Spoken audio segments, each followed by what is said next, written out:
दोस्तों, आप देख रहे हैं गंभीर न्यूज और मैं हूं संजीव गंभीर। हमारे साथ में आप देख रहे होंगे समीम खान सुल्तानी हैं। ये बरेली समाजवादी पार्टी के बहुत तेज़ तर्रार महानगर अध्यक्षों में गिने जाते हैं। आज कुछ खास विषयों को लेकर आपसे बातचीत करने आए हैं। गौर से सुनिए उनकी बात। जुड़े रहिए हमारे साथ, देखते रहिए गंभीर न्यूज। हम मुखातिब हैं समीम खान सुल्तानी साहब से, जो बरेली में समाजवादी पार्टी के महानगर अध्यक्ष हैं और पार्टी को आप पर बहुत भरोसा है। आपने उत्साहजनक परिणाम भी पिछले चुनावों में दिए हैं और इस मर्तबा भी विधानसभा चुनाव की तैयारी में कार्यकर्ताओं को लगातार प्रेरित कर रहे हैं। ऐसे समीम खान सुल्तानी अध्यक्ष जी, 27 की क्या तैयारियां हैं, क्या चल रहा है आजकल? सबसे पहले तो मैं अपनी पार्टी की ओर से पार्टी कार्यालय पर आपके पधारने पर दिल की गहराइयों से आपका बहुत बहुत स्वागत अभिनंदन करता हूं। साथ ही साथ ये कहना चाहता हूं कि आज उत्तर प्रदेश के जो हालात हैं, मुल्क की आज़ादी के बाद ऐसे हालात कभी नहीं रहे। इन हालातों पर हमारे पार्टी के राष्ट्रीय अध्यक्ष आदरणीय अखिलेश यादव जी ने बड़ी पैनी निगाह रखी और उन्होंने जो हमें पीडीए का फार्मूला दिया, पीडीए का फार्मूला बीते लोकसभा चुनाव में बहुत कारगर साबित हुआ। और मैं ये भी कहना चाहता हूँ आपके चैनल के माध्यम से कि उत्तर प्रदेश के अंदर पीडीए के माध्यम से लोकसभा में हम लगभग 50 सीटें जीतने जा रहे थे। वर्तमान में केंद्र में और उत्तर प्रदेश में जो सरकार में बैठे हुए लोग हैं, अगर इन्होंने जगह जगह धांधली नहीं की होती तो लगभग 50 सीटें पीडीए के माध्यम से समाजवादी पार्टी और इंडिया गठबंधन के लोग जीतने जा रहे थे। और इस चुनाव में हमें सर्व समाज के लोगों का वोट और सपोर्ट मिला, तभी आज हम देश के अंदर पार्लियामेंट के अंदर तीसरी बड़ी सबसे बड़ी पार्टी है। आज जैसा कि हमारे राष्ट्रीय अध्यक्ष जी ने हमें आदेश दिया है, पूरे उत्तर प्रदेश के अंदर जो हमारे ज़िला महानगर के संगठन हैं, उनके आदेश अनुसार हम लोग, ख़ास तौर से अगर मैं शहर की बात करूं तो 124 शहर विधानसभा और 125 कैंट विधानसभा के अंदर हम लोगों ने आज तक रिकॉर्ड पीडीए मीटिंग करी है। और पीडीए के मीटिंग में हमने, हमारे पार्टी के राष्ट्रीय अध्यक्ष जी ने जो अपने शासनकाल में जनहित के कार्य किए थे, चाहे स्वास्थ्य का मामला हो, चाहे शिक्षा का मामला हो, चाहे रोजगार का मामला हो, चाहे व्यापारियों का मामला हो, तो जो जनहित के कार्य किए थे पीडीए के अंदर, हम लोग पीडीए के मीटिंग में जाकर अपने राष्ट्रीय अध्यक्ष जी के शासनकाल को, उनकी उपलब्धियों को पीडीए के अंदर मीटिंग में जाकर बताते हैं। और हमने ये देखा पीडीए की हमारी जो मीटिंग्स हो रही हैं पिछले काफ़ी महीनों से, बहुत जनता उमड़ रही है, लोगों का रुझान समाजवादी पार्टी की तरफ बढ़ रहा है। आज मिसाल के तौर पर अगर आप मेरे यहाँ कार्यालय पर आए हैं तो पंडित दीपक शर्मा जी बैठे हैं, हमारे प्रजापति जी बैठे हैं, ये हमारे एडवोकेट साहब सलीम साहब बैठे हैं, नाजिम साहब और लोग बैठे हैं, रेहान साहब, सब लोग बैठे हैं। और तमाम जातियां समाजवादी पार्टी के, स्पेशली हमारे जो पीडीए के लोग हैं वो समाजवादी पार्टी से जुड़ रहे हैं और समाजवादी पार्टी की जो जनहित की नीतियां हैं उससे प्रभावित होकर भी लोग जुड़ रहे हैं। और ऐसा हमें परिणाम हमारे लोकसभा में देखने को मिला, जो 37 सीटें आज लोकसभा के अंदर हमारी हैं। कुछ ऐसा पीडीए की कोई कामयाब पंचायतें आपकी हुई हो हाल फिलहाल में, ऐसा कुछ जिक्र करेंगे? जी, मैं आपको बताना चाहता हूं 125 कैंट विधानसभा के अंदर जहां पर समाजवादी पार्टी के हमारे नेता और कार्यकर्ता आज तक मीटिंग नहीं कर पाए थे, मैं तो अपनी खुशनसीबी समझूंगा कि हमने कालीबाड़ी पर, गंगापुर में, शिकलापुर में, सीताराम मंदिर के प्रांगण में हम लोगों ने वहाँ पीडीए पंचायत की और बहुत बड़ी तादाद में उसमें लोग आए। सतीपुर में हमने, सतीपुर चौराहे पर भी हमने मीटिंग करी, वहाँ भी बड़ी तादाद में लोग आए। कहने का मतलब ये, जहाँ पर हमारे नाम मात्र के लोग होते थे, जहाँ हमारा चुनाव के दौरान जहाँ हमारे बस्ते नहीं पड़ते थे, आज हम लोगों ने वहाँ इतनी बड़ी पीडीए पंचायत करके दिखा दिया है। कहीं भारतीय जनता पार्टी के लोग बौखला गए हैं।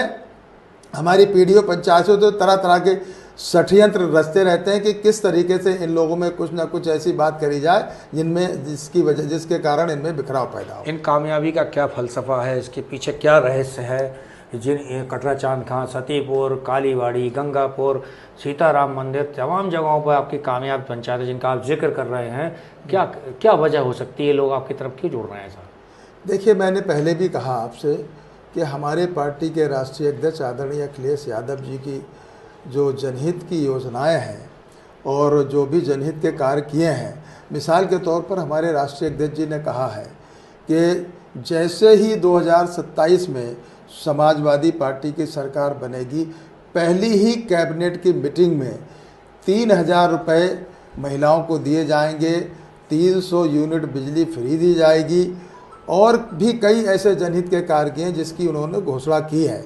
और मैं आपके चैनल के माध्यम से ये भी कहना चाहता हूँ, समाजवादी पार्टी जो कहती है वो करती है। समाजवादी पार्टी की करनी और कथनी में कोई फ़र्क नहीं है। और दूसरी तरफ भारतीय जनता पार्टी के लोग हैं, मैं कहता हूँ उनकी करनी और कथनी में फ़र्क है। जो जो जनहित के उन्होंने चुनाव में वायदे किए थे, वो वायदे उन्होंने आज तक पूरे नहीं किए हैं। मिसाल के तौर पर सरकार में बैठे हुए लोगों ने कहा था, जब हम सरकार में आएंगे तो विदेशों से काला धन लाएंगे, जब हम सरकार में आएंगे प्रति वर्ष 2 करोड़ नौकरियां देंगे। और उन्होंने शिक्षा की भी बात करी थी, रोजगार की भी बात करी थी, विकास की बात करी थी। मैं आपके चैनल के माध्यम से कहना चाहता हूँ, क्या बरेली के लोगों ने ऐसे स्मार्ट सिटी की कल्पना की थी? आज हल्की सी भी बारिश हो जाती है तो पूरा शहर जलमग्न हो जाता है। और इस पिछली बार अभी जो पिछले दिनों बारिश हुई तो मुझे कई व्यापारियों से मेरी बात हुई।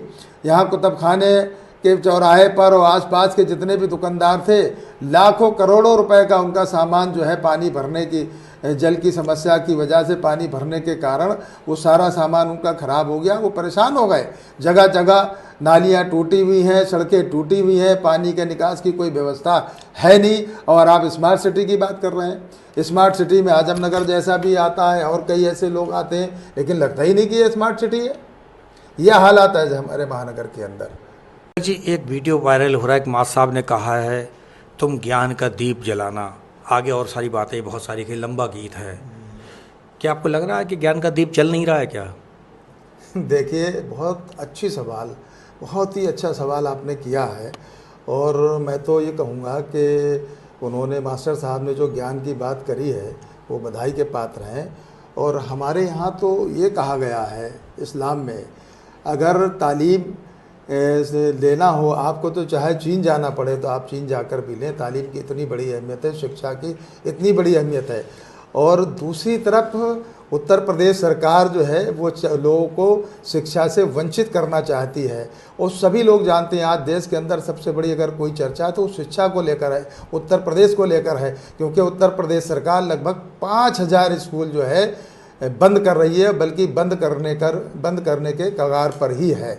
तो वो चाहते नहीं कि हमारे देश का चाहे हिंदू हो या मुस्लिम, सिख हो या ईसाई कोई शिक्षा ग्रहण करे। जब आदमी शिक्षित हो जाता है तो वो अपने अधिकारों की बात करता है। तो ये नहीं चाहते कि लोग शिक्षित हों, पढ़ें लिखें, आगे बढ़ें, तरक्की करें, देश तरक्की करे।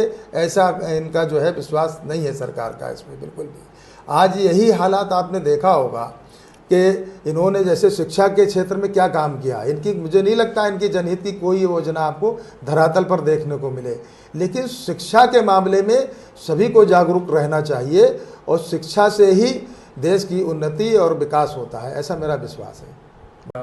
आपकी सरकार 27 में आएगी ऐसा पूरी तरीके से मुतमईन है। लेकिन वहीं दूसरी तरफ देखते हैं कि राशन भी लोगों को मिल रहा है, मकान भी मिल रहे हैं, आयुष्मान कार्ड भी मिल रहा है, छोटे मोटे स्वनिधि PM स्वनिधि योजना से फ़ायदा मिल रहा है, किसान कोई खूब इमदाद मिल रही है।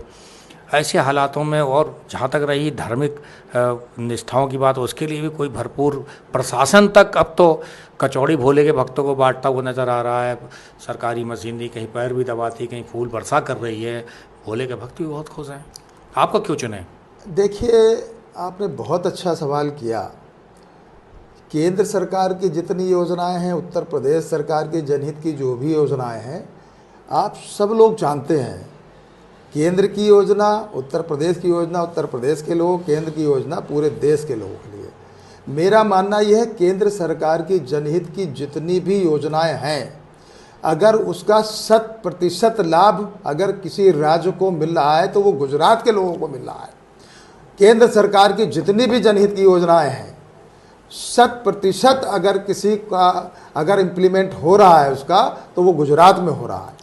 और उत्तर प्रदेश के अंदर आपने केंद्र की प्रधानमंत्री आवास योजना की बात करी, आपने 5 किलो अनाज की बात करी और योजनाओं की बात करी, तो मेरा मानना है कि सारी योजनाएं गुजरातियों के लिए यही है क्या? केंद्र सरकार की जो भी योजना है वो पूरे देश में लागू होती, पूरे देश को लोगों को मिलना चाहिए।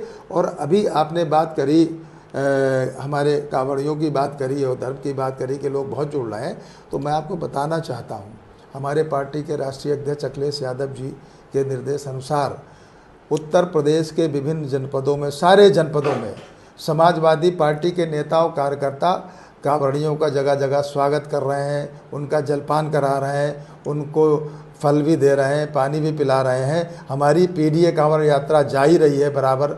आप जैसे लोग बधाई के पात्र हैं, चैनल पे आप लोगों ने दिखाया। अभी हमारे अनीस बेग साहब जो कैंट से चुनाव लड़ने के इच्छुक हैं, उन्होंने अभी एक कैंप लगवाया था, उसमें हम लोगों ने कांवड़ियों का स्वागत भी करा, उनको फल भी बांटे, उनको पानी भी पिलाया। तो समाजवादी पार्टी के लोग किसी बात में भी पीछे नहीं हैं, और ये हम लोगों ने पहली बार नहीं किया है। हमारे ये महासचिव पंडित दीपक शर्मा जी बैठे, सभी लोग बैठे हैं।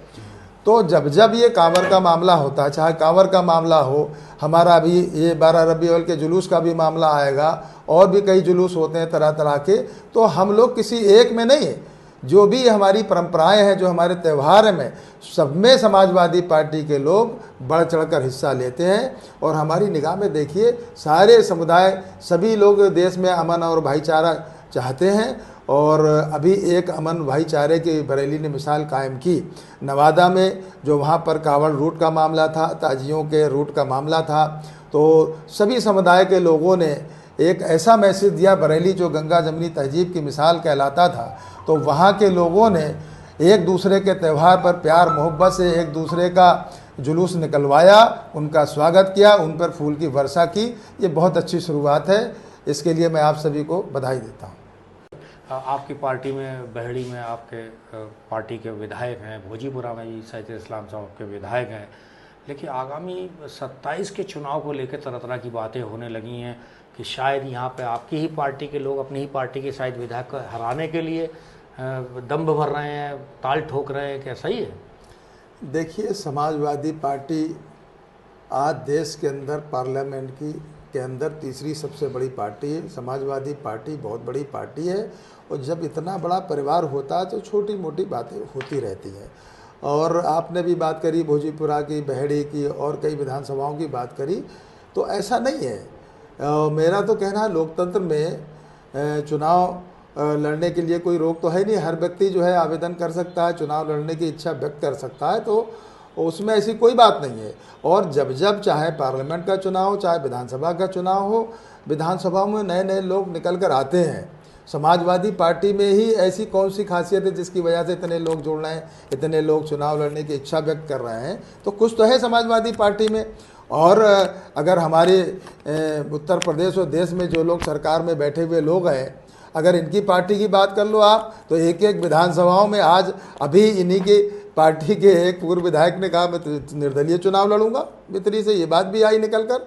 तो ऐसा नहीं है। तो सभी पार्टियों में इस तरह की बातें होती हैं। जैसा कि मैंने कहा, जो सरकार में बैठे हुए लोग हैं, बरेली जनपद के अंदर 9 विधानसभाएं हैं। कोई सी विधानसभा आप मुझे बता दो जहां पर इनके कई लोग चुनाव लड़ने की इच्छा व्यक्त ना की हो या चुनाव नहीं लड़ना चाहते हो।